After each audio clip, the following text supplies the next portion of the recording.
Shalom adik-adik, apa kabarnya hari ini? Pasti dalam seminggu ini kita sudah merasa sangat diberkati oleh Tuhan.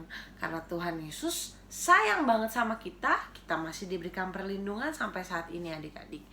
Adik-adik, tadi kita sudah memuji dan memuliakan nama Tuhan. Sebentar lagi kita akan mendengarkan firman Tuhan. Mari kita lipat tangan, tutup mata dan berdoa. Yuk kita lipat tangan ya. Terima kasih Tuhan Yesus buat hari ini, buat hari yang indah ini Tuhan. Kami sudah memuji dan memuliakan nama Tuhan. Sebentar lagi kami mau mendengarkan firman Tuhan. Walaupun firman Tuhan secara online, tapi kami percaya bahwa kami akan menerima berkat dari firman Tuhan yang akan kami dengar pada pagi hari ini. Tuhan Yesus, terima kasih Tuhan buat penyertaan Tuhan selama seminggu ini. Tuhan Yesus, terima kasih di dalam nama Tuhan Yesus selalu ya. Amin. Adik-adik, hari ini kita akan mendengarkan cerita firman Tuhan tentang satu tokoh yang bernama Kain. Adik-adik ada yang tahu Kain itu siapa? Pasti pada tahu semua dong. Kain itu adalah anak sulung dari Adam dan Hawa. Nah adik-adik, karena Adam dan Hawa sudah tidak taat sama Tuhan, gak nurut apa kata Tuhan, maka Tuhan memberikan akibat kepada Adam dan Hawa bahwa keturunannya akan menderita, gak akan bahagia, gak akan happy. Dan itu terjadilah kepada Kain adik-adik. Nah pada suatu hari Kain merasa sangat kesel banget, merasa sangat marah. Awas! Aduh, kenapa nih si Kain marah-marah? Ada yang tahu kenapa nggak Kain marah-marah? Nah, Kain ini sangat kesel karena sebelumnya nih Kain dan Habel sama-sama memberikan, Habel itu adiknya Kain ya adik-adik. Kain dan Habel sama-sama memberikan persembahan kepada Tuhan. Tetapi Tuhan melihat hati mereka. Tuhan melihat hati Kain dan Habel, dimana Kain pada saat itu membawa persembahannya nggak suka cita, nggak happy. Makanya Tuhan tidak menerima persembahan dari Kain. Tetapi Tuhan melihat hati Habel, makanya Tuhan menerima persembahan dari Habel. Maka itu hari ini Kain sangat-sangat merasa kesal kepada Tuhan. Kenapa hanya Habel yang diterima persembahannya? Kenapa Kain enggak? Kain sangat-sangat kesal. Pada saat itu juga Kain tiba-tiba ngerasa kesal banget, iri dan dendam sama Habel. Aduh, itu sifat yang gak baik ya adik-adik, jadi jangan dicontoh. Nah tiba-tiba ini si Kain merasa, kok Habel diterima ya persembahannya, tapi aku enggak, kenapa ya? Dia langsung kesel banget sama Habel, dan dia iri dan dia dendam. Pada saat itu dia diem, duduk, lalu dia mikir, perbuatan jahat apa ya yang bisa aku balas ke Habel? Aku gak suka nih dia diterima persembahannya, masa aku enggak? Lalu dia sedang duduk diam, termenung untuk mikirin pikiran jahat itu. Tiba-tiba Tuhan menegur Kain. Tuhan menegur Kain karena Tuhan itu sayang sekali sama Kain. Tuhan gak mau Kain berbuat jahat kepada Habel.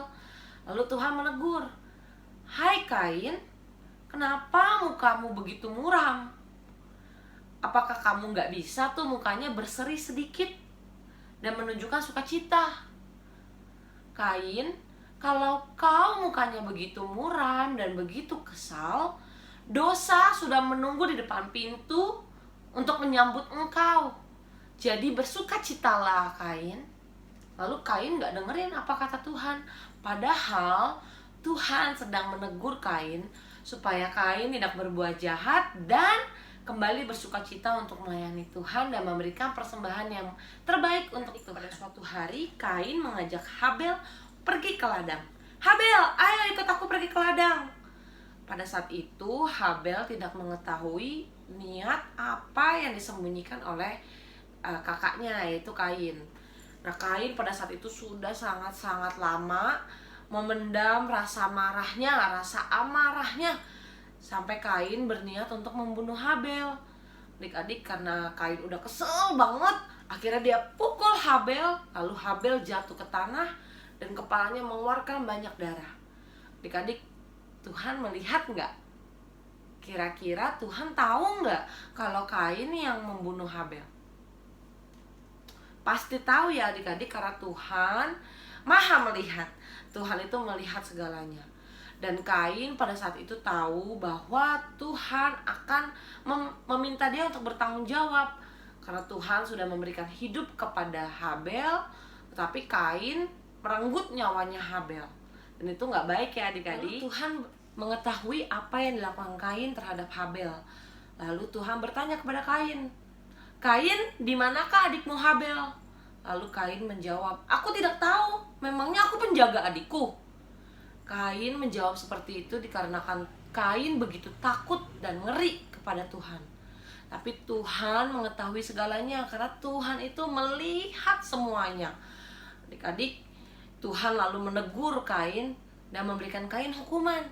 "Kain, engkau telah membunuh adikmu, maka sekarang engkau harus menerima hukumanmu.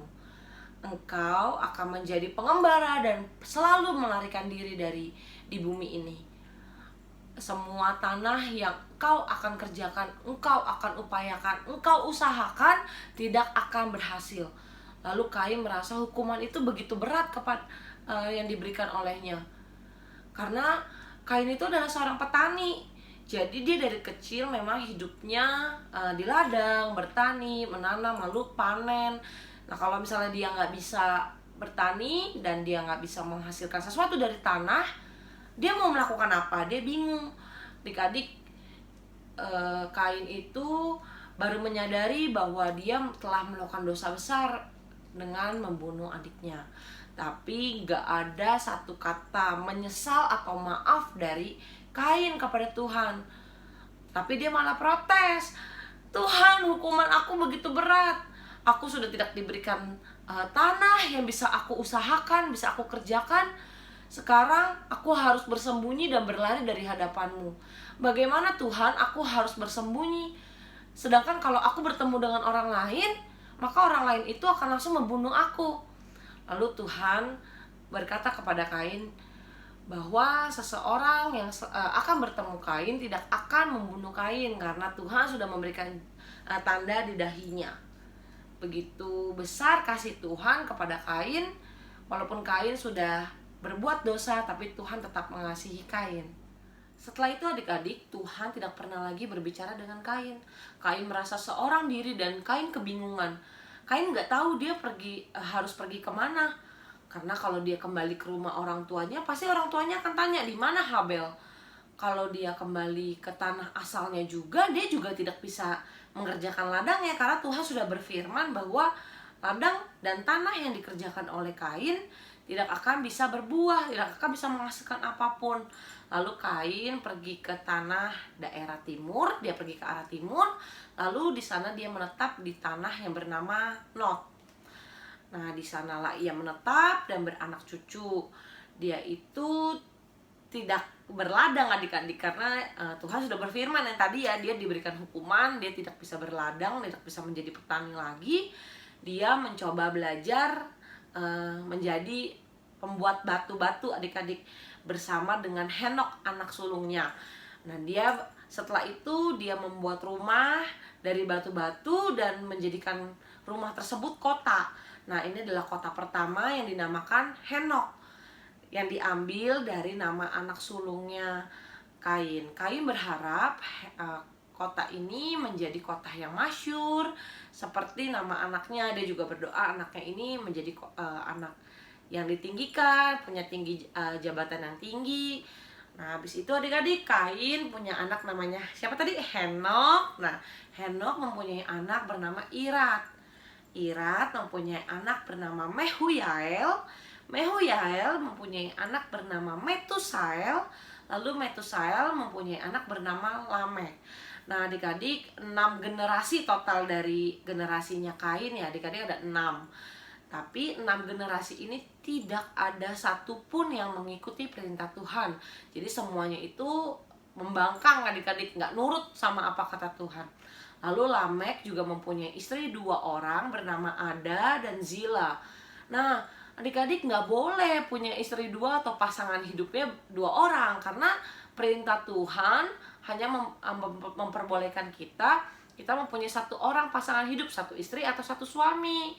Lalu Lamek mempunyai dua anak, namanya Yabel dan Yubal dari istri yang pertama. Lalu dia mempunyai anak satu orang namanya Tubal Kain, satu anak laki-laki namanya Tubal Kain dari istri yang kedua, adik-adik. Dan seperti itulah silsilah keluarga dari Kain. Hari ini kita sudah selesai mendengarkan cerita firman Tuhan tentang Kain dan silsilah keluarganya. Apa sih adik-adik yang kita bisa ambil poin dari cerita firman Tuhan pada pagi hari ini? Adik-adik, semua hidup kita, kehidupan manusia itu berharga di mata Tuhan. Karena manusia itu diciptakan menurut dengan gambaran Allah. Adik-adik, Tuhan itu ketika kita mau melakukan sesuatu yang nakal, melakukan sesuatu yang jahat, kita itu selalu kayak merasa ada teguran dari Tuhan. Adik-adik pernah nggak ngerasain kayak gitu?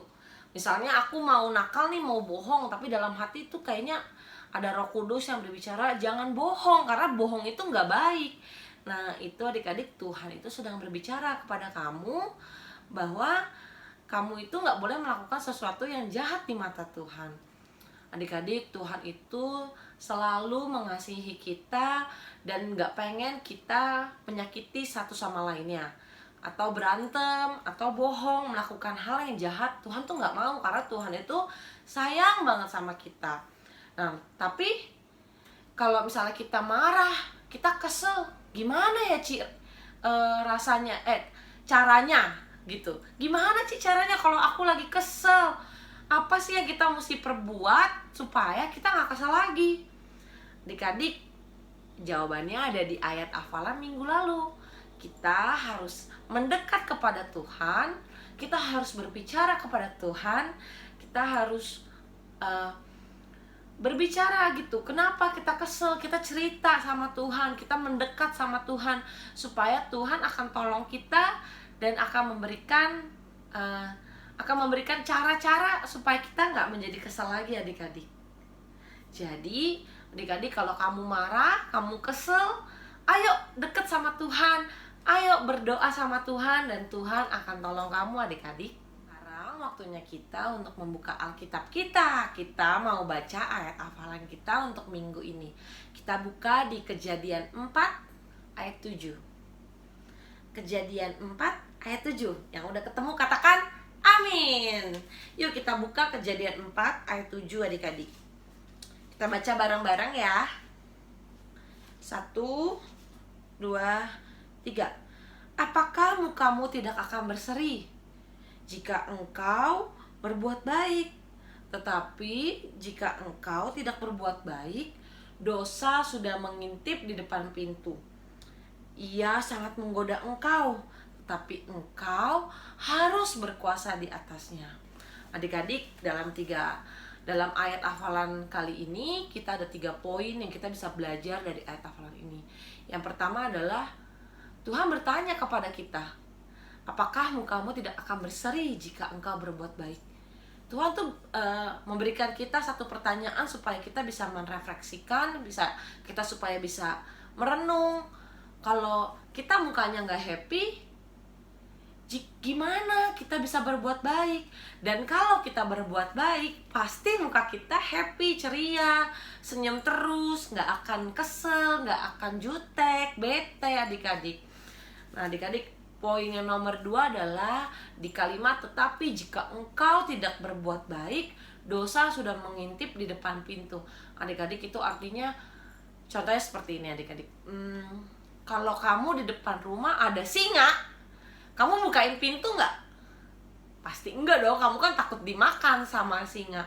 Seperti itu adik-adik, dosa itu selalu ada di depan pintu, ada di depan kita. Jadi kalau kita nggak berbuat baik, dosa itu akan menghampiri kita dan kita cenderung mudah untuk berbuat dosa, adik-adik. Jadi sebisa mungkin dan seharusnya kita terus berbuat baik supaya kita dijauhkan dari dosa-dosa yang sudah menunggu kita di depan pintu. Poin ketiga yang terakhir adalah Ia sangat menggoda engkau, tetapi engkau harus berkuasa di atasnya. Ia di sini adalah dosa, adik-adik. Jadi sebenarnya dosa itu sangat menggoda kita. Dosa itu ada di mana-mana. Kita bisa tergoda untuk kita bohong, untuk kita males, untuk kita melakukan dosa. Tapi kita berkuasa di atasnya. Kita itu berkuasa untuk kita menolak dosa-dosa, menolak godaan-godaan iblis yang datang, adik-adik. Adik-adik, sekian firman Tuhan pada pagi hari ini. Semoga firman Tuhan ini bisa menjadi berkat buat kita, dan kita belajar supaya kita menjadi orang yang lebih baik lagi, adik-adik. Adik-adik, mari kita berdoa, tutup mata dan lipat tangannya. Tuhan Yesus, terima kasih Tuhan buat firman Tuhan pada pagi hari ini. Tuhan, terima kasih kami telah diingatkan bahwa kami harus terus bersuka cita. Kami harus terus menjaga hati kita, Tuhan, supaya dosa nggak cepat masuk seperti Kain, supaya dosa nggak cepat menghampiri kita, Tuhan. Kami percaya bahwa Tuhan selalu ada untuk kami di mana kami, jika kami kesal, kami sedang bete, kami boleh Tuhan datang kepada Tuhan dan berdoa dan cerita apa aja kepada Tuhan. Terima kasih Tuhan bahwa Tuhan adalah Tuhan yang selalu setia untuk kami. Tuhan berkati anak-anak KA Gia Raja Wali yang berada di rumah. Tuhan yang berkati kesehatannya, Tuhan yang berkati keluarganya, studinya, satu persatu Tuhan yang jamah. Tuhan Yesus, terima kasih Tuhan. Di dalam nama Tuhan Yesus, haleluya. Amin. Selamat hari Minggu, dan Tuhan Yesus memberkati. Dadah.